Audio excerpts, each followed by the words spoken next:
فكرة. يعني ايه اصلا دايرة؟ قال لي الدائرة هي مجموعة نقط المستوى التي تبعد بعدا ثابتا عن نقطة ثابتة في المستوى. ايه لا، تاني كده يا استاذ نادر. قال لي عندي شوية نقط في المستوى اللي هي خط الدايرة ده، شوية نقط جنب بعض عملوا خط للدايرة، تبعد بعدا ثابتا عن نقطة ثابتة. طب النقطة الثابتة دي اللي هي ايه؟ مركز الدائرة ميم. طب والبعد الثابت ده اللي هو ايه؟ نصف القطر. توضح اكتر عينيا الاتنين. لو انا عندي كده يا جماعة دايرة بالمنظر ده،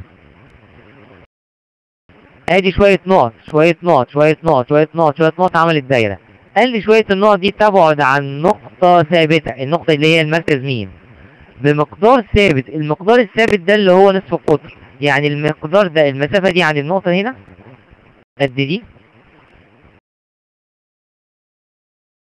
دي وهكذا. كل ده مقدار ثابت قد بعضه، ويطلق عليه نصف قطر الدائرة.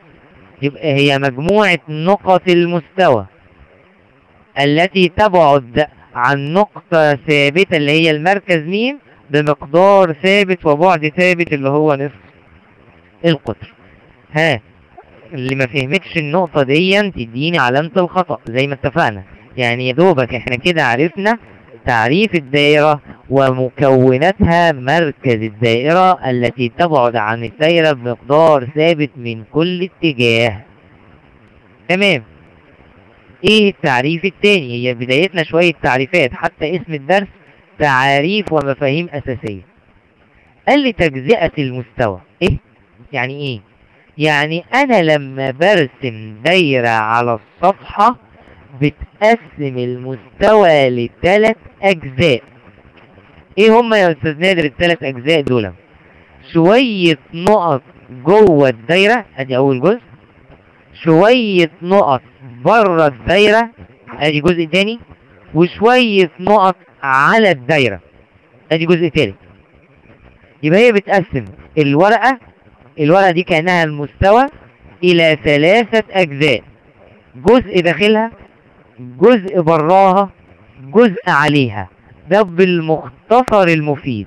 طب ازاي يعني؟ قال لي يعني كده، احنا لو عندنا دايرة بالمنظر ده، قال لي الدايرة دي قسمت الصفحة اللي قصادكوا دي 3 اجزاء. ممكن نقط كده بداخلها، وليكن انا عندي هنا شوية نقط هحطها.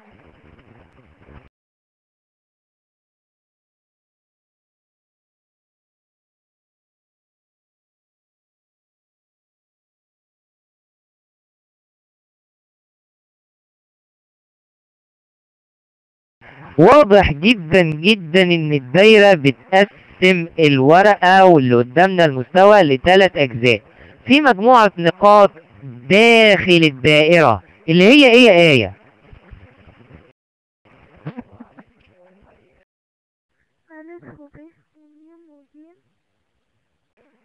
برافو، ألف وب وميم وجيم هي النقط داخل الدائرة.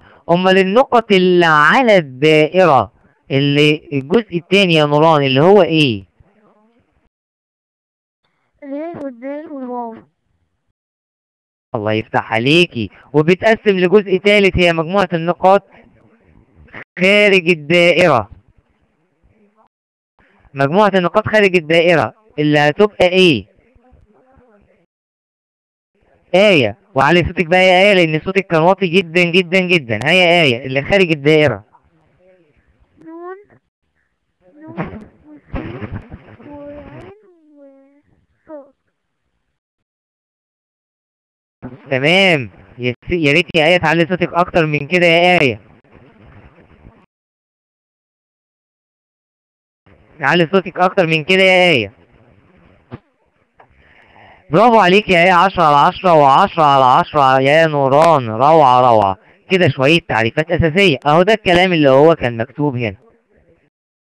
تمام.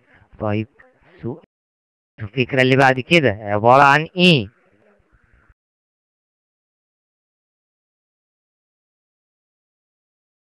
سطح الدايرة بيتكون من ايه؟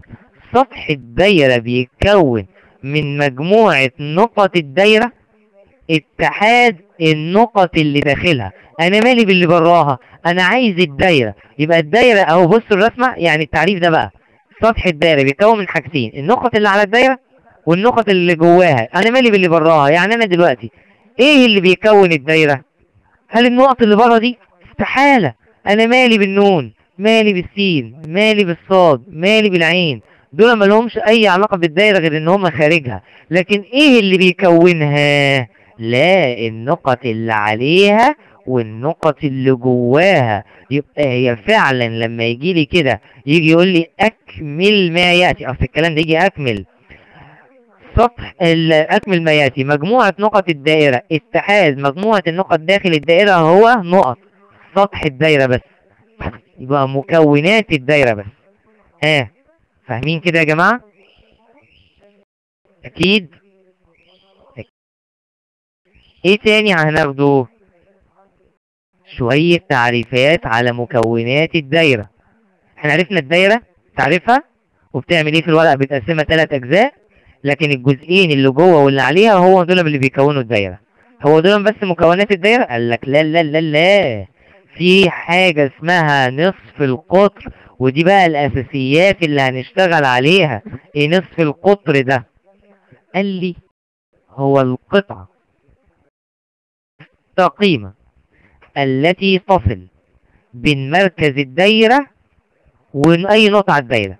يعني بالبلدي كده يا جماعة، لو أنا بدأت من مركز الدايرة ورحت لغاية الدايرة اسمها نصف قطر، او هو القطعة المستقيمة التي طرفاها، يعني الطرفين بتوعها، مركز الدايرة واي نقطة على الدايرة. يعني بالبلدي كده، بالبلدي يا جماعة، اي خط طالع من مركز الدائرة لغاية الدايرة يتسمى نصف قطر، وانصاف الاقطار متساوية.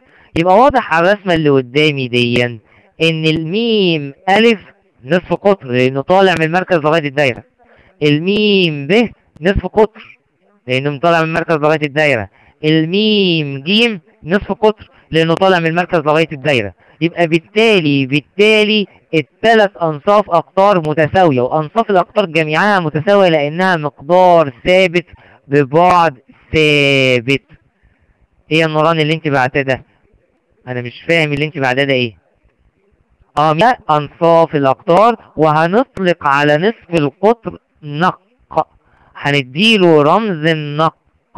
يبقى نق نصف القطر، خدنا من كلمة نصف خدنا حرف النون، وخدنا من كلمة قطر خدنا حرف القاف، وعملناها على بعض نق.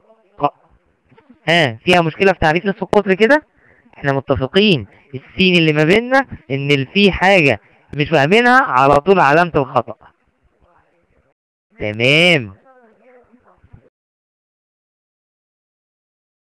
في حاجة مهمة جدا جدا جدا، ان الدايرة الواحدة، اي دايرة ليها عدد نهائي من انصاف الاقطار وبتكون كلها متساوية. يعني واحدة فيكم تقول لي يا مستر هو الدايرة ليها كام نصف قطر؟ ما تعدوش عدد لا نهائي، ما فيش، ما نعرفش، كتير جدا جدا. وكل الانصاف الاقطار دي مش متساوية في الطول، كلها متساوية في الطول. يبقى كده خدنا نصف القطر وعرفنا ان ليها انصاف اقطار كتيرة جدا وكلها متساوية في الطول. ايه ده يا استاذ؟ ده كلها شوية تعريفات في الاول. هي بداية الحصة كده تعريفات قبل الامثلة. طب نشوف الفكرة اللي بعد كده ايه.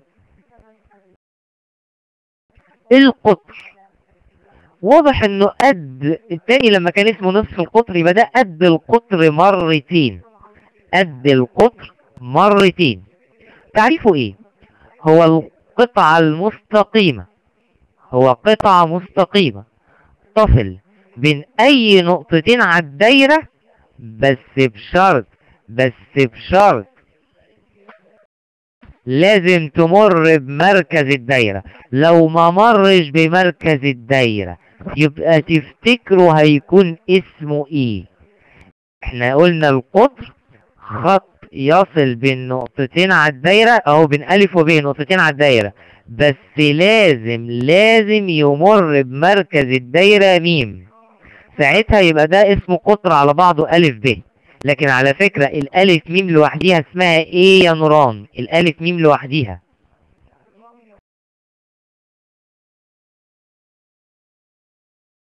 نوران، الألف م لوحديها اسمها ايه؟ الألف ميم هي يسمى نص القطر، وألف ب يسمى القطر وال... ومن ب نص القطر. بالظبط كده. طب لما نصف القطر النق، يبقى تتوقعي كده يا نوران القطر كله يبقى رمزه ايه؟ لو نصف القطر بس نق واحدة. لا، انا عندي نصف القطر واضح ان هو الف ب، هو عبارة عن نق ونق، يبقى كم نق كده يا نوران؟ 2 نق. يبقى رمز القطر كله 2 نق، لانها نق ونق يبقى 2 نق، ده القطر كله. لكن نصف القطر نق واحدة فقط، نق واحدة فقط. طب برضه ما جاوبتونيش، لو انا وصلت بين الدايرة اي نقطتين على الدايرة بس ما مرتش بمركز الدايرة، يعني كده